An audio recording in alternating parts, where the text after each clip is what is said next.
Bismillahirrahmanirrahim. Assalamualaikum warahmatullahi wabarakatuh. Bismillah, alhamdulillah.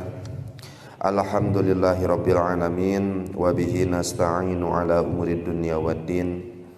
Wassalatu wassalamu ala ashrafil anbiya'i wal mursalin Sayyidina wa maulana Muhammadin sallallahu alaihi wasallam wa ala alihi wa sahbihi wa mawalah ila yaumil qiyamah ay ila yaumiddin. Amma ba'du, wa qala fi du'a rabbi israh li sadri wa yassir li amri wahlul 'uqdatam min lisani yafqahu qawli. Allahumma sakhkhir lana lisana sidqi waj'alhu mahallal fahmi lil khitabi wan nutqa bis sawabi wal amala bis sunnati wal kitabi. Allahumma ftah lana abwabal ilmi wa zidna ilma wa fahma wa alhiqna bis sholihin. Allahumma ftah alaina futuhal arifina bi hikmatika wansur alaina rahmataka wa zakirna manasina ya zal jalali wal ikram walhamdulillahi rabbil alamin. Bapak-bapak jamaah Masjid Al-Fat yang saya hormati, alhamdulillah pada kesempatan kali ini kita bisa melanjutkan kajian kita membaca kitab Hikam, yang mana pada malam hari ini kita telah sampai pada hikmah yang ke-7 banyak dari Hikam Ibnu Athaillah, yang mana hikmah sebelumnya itu membahas tentang salah satu hal yang penting yang sering terjadi dalam kehidupan kita sehari-hari, yaitu bunyi hikmahnya la yakun ta'akhuru amadil ata'i ma'al ilhahi fid du'a mujiban liya'sika. Jangan sampai keterlambatan ijabah doa membuat kita berputus asa dari rahmat Allah Subhanahu wa ta'ala. Kenapa gak boleh putus asa? Karena Allah sudah menjamin ijabahnya kepada kita, sudah menjamin pengkabulan atas setiap doa yang kita lantunkan kepada Allah. Cuma yang memang jaminan Allah atas segala sesuatu yang Dia kehendaki, bukan menurut apa yang kita inginkan, pun di waktu yang Allah inginkan, bukan di waktu yang kita inginkan. Nah, lanjutan dari hikmah yang sebelumnya, yaitu hikmah yang selanjutnya ini berbunyi seperti ini, Pak. Bismillahirrahmanirrahim. La yusakkikannaka fil wa'di adamu wuku'il mau'udi. Janganlah membuat kau ragu, janganlah meragukanmu adamu wuku'il mau'udi, yaitu tidak terjadinya apa-apa yang telah dijanjikan. Wa in ta'ayyana zamanuhu, walaupun waktunya telah ditentukan. Kenapa kita tidak boleh ragu terhadap janji yang telah dijanjikan itu? Li alla yakuna zalika qadhan fi basiratika, karena supaya ragu itu tidak merusak basirah kita, wa ikhmadan linuri sarirotika, dan memadamkan cahaya sarirah kita. Nah, jadi ini banyak kosakata yang harus kita gali satu persatu, berarti apa ya? Sekali lagi kita ulangi banyak. Hikmah yang selanjutnya ini berbunyi, janganlah engkau ragu adamu wuku'il mau'udi, ketika yang dijanjikan belum juga terjadi.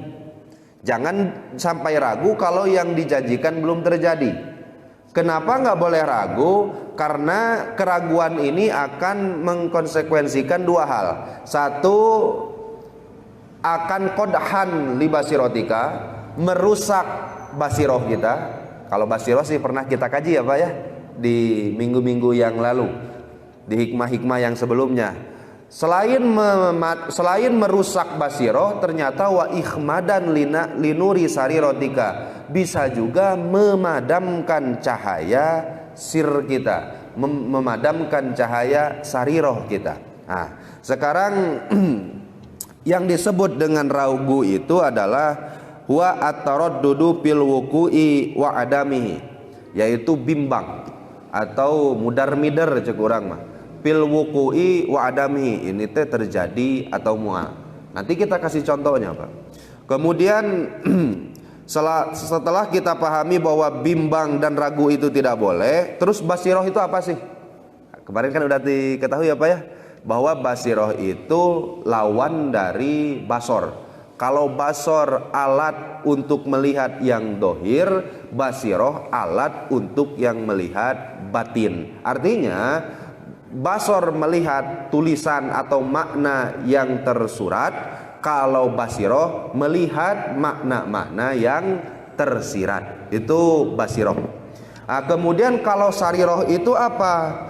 Adapun sariroh, maka yang disebut dengan sariroh adalah quwwatun al-musta'addatu litamakunil ilmi wal ma'rifah. Satu kekuatan yang Allah titipkan dalam diri kita, tetap tempatnya mah hati-hati kene. Satu kekuatan, satu kemampuan yang Allah titipkan di dalam hati kita, yang mana kekuatan itu fungsinya untuk menerima ilmu-ilmu ketuhanan, dan fungsinya lagi selain menerima ilmu ketuhanan, yaitu untuk menerima dan mengukuhkan kemakrifatan kepada Allah Subhanahu wa ta'ala. Kalau basiroh melihat makna yang tersirat, sarirohnya tugasnya untuk bermakrifat kepada Allah Subhanahu wa ta'ala. Basor kombinasi dengan akal, melihat gunung, maka kan gambaran gunung tuh datang, Pak.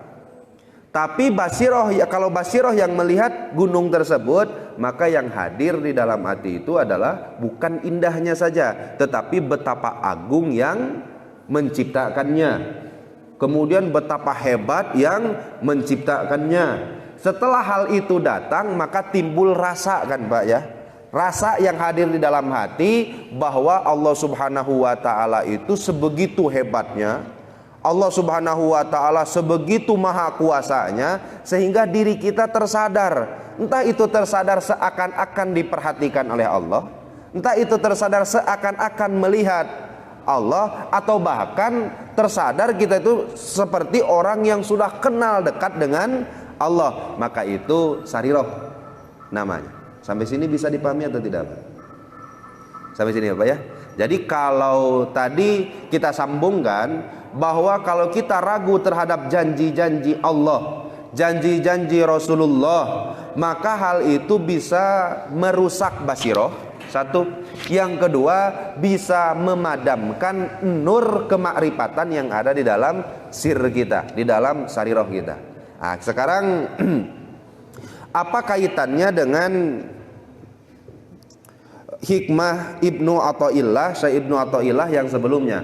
Kalau yang sebelumnya kita dituntut harus tetap berdoa, jangan sampai berhenti putus berdoa, berputus dari rahmat Allah karena terlambat datangnya ijabah. Kalau di sini maka Syekh Ibnu Athaillah mengatakan kalau doanya sudah terpenuhi syarat rukunnya. Kemarin kan syaratnya itu harus apa Pak? Dimulai dengan bertaubat. Setelah itu ketika berdoa kita pakai adab-adabannya, yaitu dibarengi dengan keyakinan, sadarnya hati, kemudian hati kita ini merasa bahwa kita tidak ada apa-apanya di hadapan Allah Subhanahu wa ta'ala. Setelah doa Bapak lakukan dengan memakai adab dan syarat ya terlebih dahulu, maka tentu doa itu menjadi doa ya Pak ya, bukan lagi permintaan, yang pasti itu akan diijabah oleh Allah Subhanahu wa ta'ala. Setelah doa yang Bapak lantunkan itu dilakukan secara berulang-ulang, gak pernah berhenti,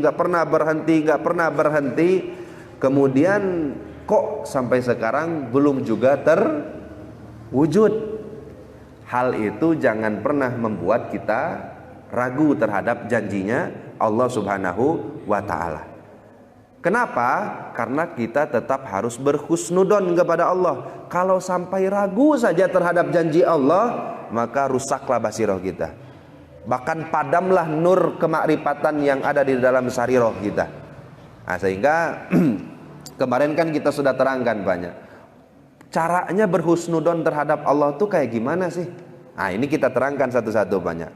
Masalah doa saja dulu. Kalau Bapak kemarin doanya sudah seperti yang kita terangkan di sebelumnya, walaupun kalau ulama itu banyak nyebutinnya banyak, syaratnya sampai 15, adabnya sampai 10, puyeng banyak, etate nembe syarat dan adabannya ketika kita berdoa kepada Allah Subhanahu wa taala. Yang lihat syarat dan adab-adabannya begitu banyak gitu. Kalau kita pakai yang versi Syekh Ramadan Al-Buti saja, yaitu dimulai dengan bertobat, ketika berdoa dihadirkan hatinya khusyuk, kemudian harus inkisar baina yadaillahi ta'ala, harus merasa hina di hadapan Allah Subhanahu wa ta'ala, harus hadir apa yang diucapkan, apa yang ada di dalam hati itu harus connect, harus nyambung. Jangan lisan ngucap doa ari hate malaweng ke mana, jangan sampai seperti itu. Nah, sehingga kalau itu sudah dilakukan, maka tentu pasti akan diijabah. Sampai sekarang belum juga diijabah. Jangan pernah ragu, husnudon tetap kepada Allah Subhanahu wa taala. Kenapa? Mungkin waktunya Allah Subhanahu wa taala akan berikan sedikit terlambat. Karena banyak contohnya, banyak. Ada doa yang diijabah tapi waktunya rada lama diijabahnya teh. Kalau kita kan pinginnya doa itu besok tuh langsung top chair diijabah. Sekarang doa besok jadi. Kalau enggak besok seminggu jadi, sebulan jadi. Kan kahayang mah kitu urang teh. Ya Allah, yang beungar. Beungarna iraha bisa masa bulan deui, satahun deui.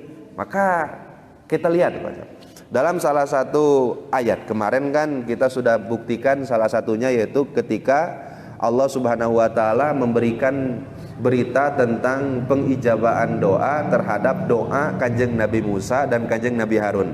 Dalam Al-Qur'an disebutkan waqala rabbana innaka ataita fir'auna wa mala'ahu zinatan wa amwalan fil hayatid dunya. Ya Allah, ya Tuhanku, Engkau telah berikan Fir'aun dan bala tentaranya itu harta yang begitu melimpah, kekayaan perhiasan yang begitu banyaknya, padahal itu teh dipakai liudillah an sabilik, supaya membuat orang-orang tersesat dari jalanmu. Kata Kanjeng Nabi Musa, Rabbana tumis ala amwalihim, ya Allah, itumis ala amwalihim, segera musnahkan seluruh hartanya. Wasdud ala qulubihim, matikan hatinya. Kemudian kan Allah Subhanahu wa taala ijabah doa tersebut. Qala qad ujibat da'watakuma fastaqima. Kata Allah, Musa, Harun, doa kalian telah diijabah. Itu dari mulai berdoa sampai diijabah kan kemarin kita udah tahu ya Pak ya, berapa tahun Pak? Ala arba'ina sannatan, 40 tahun. Ini lain nabi, lain rasul, hayang isuk pageto susah. Nabi rasul bae 40 tahun. Bisi kurang kene. Ada kisah juga yang tercatat dalam surat Maryam, yaitu tentang Kanjeng Nabi Zakaria. Kalau kita kan tahu Kanjeng Nabi Zakaria itu keturunan Kanjeng Nabi Yakub ya Pak ya. Mana Kanjeng Nabi Zakaria ini salah satu pasangan suami istri yang sampai tuanya itu belum juga dikaruniai anak. Ini kalau ada nanti kita temukan orang yang belum juga dikaruniai anak, itu sebenarnya jangan berputus asa. Kenapa? Karena hal itu pernah terjadi di Nabi dan Rasul sebelum kita. Diceritakan oleh Allah Subhanahu wa taala di surat Maryam ayat ketiga. Qala idnada rabbahu nidaan khofiyya. Ingatlah ketika Kanjeng Nabi Zakaria berdoa kepada Allah Subhanahu wa taala nidaan khofiyya, dengan doa yang begitu lembutnya. Di tengah-tengah malam berdoa kepada Allah Subhanahu wa taala. Apa yang Kanjeng Nabi Zakaria pinta, Pak? Qala rabbi inni wahanal admu minni. Ya Allah, tulangku sudah mulai melemah. Wasta'ala ra'su sayyiba. Sedangkan rambutku sudah mulai mengkilap dengan warna putih yang hasil dari uban-ubanku sudah mulai mengkilat. Ini kira-kira umur sabaraha, Pak? Kalau normalnya di umat Kanjeng Nabi Muhammad ini umur berapa, Pak? 50 ke atas lah ya, Pak ya. Tulang geus mulai lemah, rambut sudah mulai mengkilat dengan warna putih, syaiba dengan uban. Tapi kata Kanjeng Nabi Zakaria, walam akun bidu'aika rabbi syaqiya. Tapi sampai sekarang ini saya tak pernah berputus asa dari berdoa dan meminta kepadamu ya Allah. Apa permintaannya? Wa inni khiftu al mawaliya min waroi wa kanat imroati akiron, yaitu ingin diberikan seorang keturunan, yang mana beliau khawatir gak akan ada yang meneruskan jejak-jejak Kanjeng Nabi Yakub atau keluarga Kanjeng Nabi Yakub sepeninggal Kanjeng Nabi Zakaria telah dipanggil oleh Allah Subhanahu wa taala. Sehingga khawatir hal itu terjadi, meminta kepada Allah, meminta untuk diberikan keturunan. Diijabah tidak Pak? Diijabah. Dawuh Allah, ya Zakaria, inna nubasyiruka bigulamin ismuhu Yahya. Zakaria, aku ijabah doamu dengan aku berikan seorang putra bernama Kanjeng Nabi Yahya. Berapa tahun Pak diijabahnya? Arba'una sanatan, 40 tahun dari berdoa. Wakil di dalam satu penerangan yang lain disebutnya ada 13 tahun. Tapi kan rek 13 tahun, rek 40 tahun sama-sama lama. Itu teh timimiti ubanan. Mimiti ubanan ngadoa sampai ka diijabah doanya itu, sampai keluar inna nubasyiruka bigulamin ismuhu Yahya. Itu tuh selama 40 tahun. Luar biasa atau tidak? Itu waktunya Allah Subhanahu wa taala yang tentukan. Ada lagi kisahnya. Dalam surat Al-Anbiya, Bapak kenal Kanjeng Nabi Ayub. Kanjeng Nabi Ayub itu luar biasa. Jabah benghar, istrinya solehah, anak-anaknya soleh, hartanya ngalayah di mana-mana, sehat luar biasa badannya. Buktinya beliau bersyukur kepada Allah. Kalau ibadah itu 3 hari 3 malam gak pernah terputus, itu bisa. Jadi kalau kita sebagai umat Kanjeng Nabi Muhammad i'tikaf dari mulai ba'da Isya keluar sampai subuh itu sudah merasa bangga, itu nggak ada apa-apanya kalau dibandingkan dengan ibadah Kanjeng Nabi Ayub alaihi salatu wasallam. Itu sepanjang malam, sepanjang hari itu bisa full dipakai untuk beribadah. Nanti kita baca, kalau kita baca di kitab-kitab tafsir, kitab-kitab syarah, kitab-kitab yang lain, itu kekayaannya semua kehitung ya Pak. Tetapi beliau ini diberikan cobaan oleh Allah Subhanahu wa taala. Punten Pak, dari mulai anak-anaknya dimatikan, harta-hartanya dimusnahkan. Kemudian setelah harta musnah, anak meninggal, terasing dari keluarga, terasing dari masyarakatnya sendiri. Masyarakatnya pun mengusirnya dari tempatnya. Yang cuma mengikuti cuma istrinya sama 2 dulurnya. Ada 2 saudaranya, dulurnya yang senantiasa setia untuk Kanjeng Nabi Ayub. Itu terjadi ketika Kanjeng Nabi Ayub dikasih penyakit sampai sembuh, berdoa kepada Allah Subhanahu wa taala. Dalam Al-Qur'an diabadikan dalam surah Al-Anbiya. Wa Ayyub idnada rabbahu inni masaniyad durru. Ya Allah, saya terkena penyakit, wa anta arhamur rahimin, sedangkan engkau adalah zat yang maha pengasih lagi maha penyayang, sembuhkan. Seberapa tahun Pak? Tikawit sakit sampai kesembuh. Bapak kalau lihat banyak Kanjeng Rasul itu sampai dawuh walabisa fi balaihi samania asyarota sanatan. Samania 8, asyarota 10, jadi 14 tahun. 18 tahun berdoa, itu sebelumnya berdoa dan terus berdoa terwujud setelah 18 tahun. Kira-kira luar biasa atau tidak?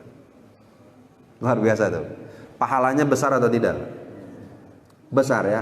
Bapak buka salah satu kitab, namanya kitab Uqudul Jan bi Bayani Huquqi Zaujain. Kalau ada umat Muhammad ingin mendapatkan pahala sebesar Kanjeng Nabi Ayub, itu caranya, kata Kanjeng Rasul dalam kitab Uqudul Jan, man sobaro ala su'i akhlaki zaujatihi. Kalau ada laki-laki, suami yang sabar menghadapi buruk perangainya, buruk akhlak istrinya, sabar baik, dihina sabar, tidak dilayani pun secara syariat sabar, buruk perangainya, tetapi kita mampu menghadapinya dengan kesabaran, maka kata Kanjeng Rasul akan diberikan mislama uatiyat Ayyub, atau misla ajril Ayyub, yaitu seumpama ganjaran yang diberikan kepada Kanjeng Nabi Ayub. Syaratnya mah satu, Kalau bapak punya istri goreng kalakuan nana, sabar menghadapinya, maka itu pahalanya sebesar pahala kanjeng Nabi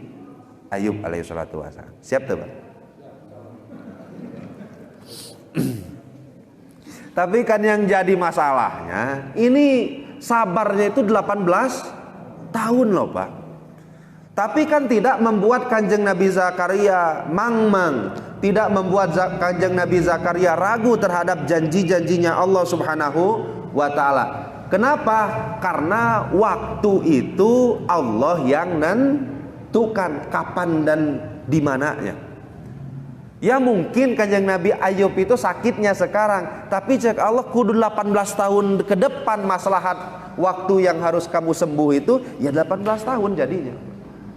Nah, sehingga ketika kita berdoa, pasrahkan waktu itu gimana Allah Subhanahu wa ta'ala saja. Sampai sini bisa dipahami Pak? Kalaulah kita ragu terhadap doa sababiahnya waktu, maka sudah banyak kok contoh-contohnya. Waktu itu sudah ada yang pendek. Kadang-kadang doa itu diijabah waktunya pendek, kadang-kadang waktunya lama. Itu sudah ada contohnya, dan tadi salah satunya. Sampai sini bisa dipahami dulu banyak. Jadi jangan sampai nanti ketika kita berdoa atau menagih janji itu, kita lihat kok janji itu enggak terwujud juga, mungkin belum waktunya. Tetap berhusnudon kepada Allah Subhanahu wa ta'ala. Kemudian selain berhusnudon bahwa waktu itu Allah Subhanahu wa ta'ala yang kehendaki, kita pun cara berhusnudon terhadap nagih janji ketika berdoa kepada Allah Subhanahu wa ta'ala pun caranya dengan mungkin saja Allah Subhanahu wa ta'ala mengganti doa kita ini yang terbaik mungguh Allah, mengganti isi doa kita dengan yang terbaik mungguh Allah. Oke, kita lihat dalam Al-Quran Pak. Ya ayyuhallazina amanu, hei orang-orang yang beriman, in tansurullah, kalau kamu menolong agama Allah, yang surkum, maka Allah pasti akan menolong. Yakin gak Bapak? Yakin Pak? Yakin ya? Kalau kita nolong agama Allah, maka kita pasti ditolong ku Allah.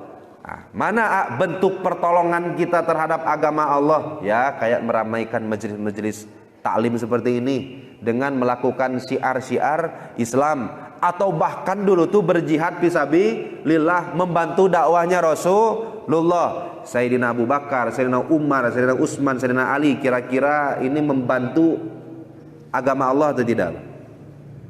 Membantu ya? Pantasnya ditolong atau tidak? Ditolong ya. Nah, itu Sayyidina Umar meninggalnya gimana Pak? Lagi sholat, ditusuk, ditolong tuh Pak.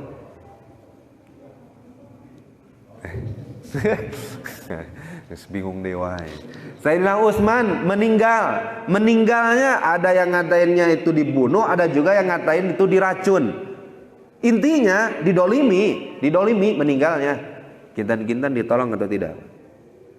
Padahal jasanya besar pisan atuh Sayyidina Utsman tuh.